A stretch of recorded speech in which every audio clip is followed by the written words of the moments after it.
Taste the Daily.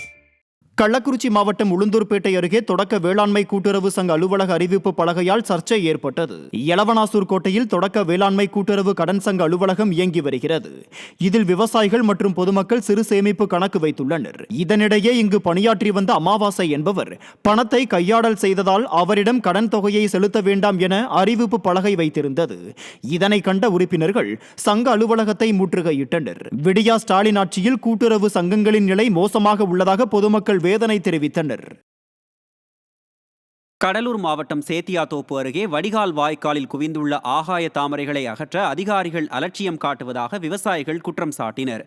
Veeranam ஏரியின் அருகில் கோதாவரி வடிகால் வாய்க்கால் செல்கிறது. இந்த வாய்க்காலில் ஆகாய தாமரைகள் சூழ்ந்து கொண்டதால் வெளியேற வேண்டிய வடிகால் தண்ணீருக்கு அடைப்பு ஏற்பட்டதால் இப்பகுதியில் உள்ள 10க்கும் மேற்பட்ட கிராம விவசாயிகள் பாதிக்கப்பட்டுள்ளனர். இதுகுறித்து விவசாயிகள் பலமுறை கோரிக்கை வைத்த நிலையில் விடியா ஸ்டாலின் அரசு அதிகாரிகள் கேட்பதாக இல்லை என விவசாயிகள் வேதனை தெரிவித்தனர். கிருஷ்ணகிரி மாவட்டம் சாமல்பட்டி ரயில் நிலையத்தில் போதிய இருக்கை வசதி மற்றும் நிழற்குடை இல்லாமல் பயணிகள் அவதியடைந்துள்ளனர். ஊத்தங்கரை அருகே அமைந்துள்ள சாமல்பட்டி ரயில் நிலையம் முக்கியமான ரயில் நிலையங்களில் ஒன்றாகும். இந்நிலையில் ரயில் நிலையத்தில் போதுமான இருக்கை வசதி மற்றும் நிழற்குடைகள் இல்லாததால் பயணிகள் வெயிலில் காத்து கிடக்க வேண்டிய அவல நிலை நீடிக்கிறது. எனவே ரயில்வே நிர்வாகம் இருக்கை மற்றும் நிழற்குடைகளை அமைத்து தர பயணிகள் கோரிக்கை விடுத்தனர். திருவள்ளூரில் தொழிற்சாலைகளில் இருந்து வெளியேற்றப்படும் பிளாஸ்டிக் கழிவுகளை பொதுவெளியில் தீ வைத்து எரிப்பதால் பொதுமக்கள் அவதியடைந்து வருகின்றனர். கண்ணூர் மற்றும் கள்ளம்பேடு கிராமத்தின் அருகே காலி மனைகளில் தனியார் தொழிற்சாலையில் இருந்து வெளியேற்றப்படும் பிளாஸ்டிக் கழிவுகளை கொண்டு வந்து மர்ம நபர்கள் தீயிட்டு கொளுத்துகின்றனர். இதன் காரணமாக வெளியேறும் புகை மூட்டத்தால் குழந்தைகள் மற்றும் பெரியவர்கள் வரை நோய் தாக்கும் அபாயம் உள்ளதாக அச்சத்தில் உள்ளனர். விடியா திமுக அரசின் அதிகாரிகள் மெத்தனம் காட்டாமல் இது குறித்து நடவடிக்கை எடுக்க வேண்டும் என மக்கள் வலியுறுத்தியுள்ளனர். கள்ளக்குறிச்சியில் 200 ஆண்டுகள் பழமையான தர்மராஜா திரௌபதி அம்மன் கோயிலில் தீமிதி திருவிழா வெகு விமர்சையாக நடைபெற்றது.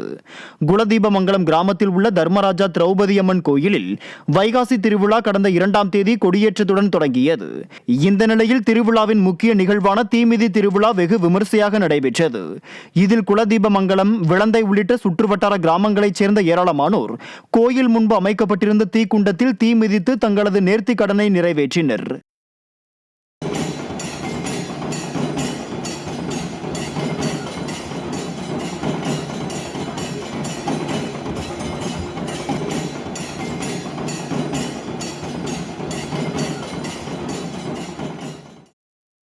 ஈரோடு மற்றும் அதன் சுற்றுவட்டார பகுதியில் பெய்த மழையின் காரணமாக பொதுமக்களின் இயல்பு வாழ்க்கை பாதிக்கப்பட்டது.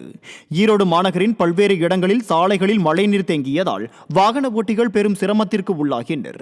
மேலும் சாலையோர கடைகளிலும் மழைநீர் புகுந்ததால் வியாபாரிகள் கடும் அவதியடைந்தனர்.